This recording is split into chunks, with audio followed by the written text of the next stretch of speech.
Je peux juste leur dire, là, dans 2 ans, là, je vais la fermer. C'est tout. Je vais fermer. Les propriétaires de petites résidences privées pour aînés auraient voulu se sentir rassurés, mais ce n'est pas le cas. Je demande à la ministre là, qu'elle vienne le dire à mes résidents.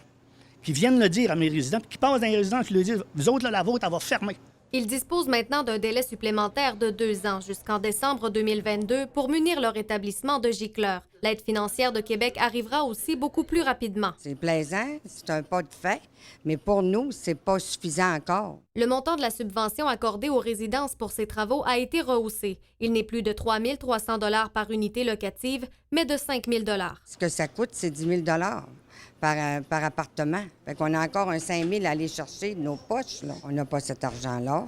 Puis on va être à regarder avec les entreprises là, financières. Mais c'est certain que c'est des grosses réflexions. En avril dernier, une vingtaine de propriétaires du Saguenay-Lac-Saint-Jean s'étaient réunis pour interpeller la classe politique. Mais encore aujourd'hui, la menace de fermeture plane au-dessus de leur tête. C'est toujours du stress. On dort moins bien.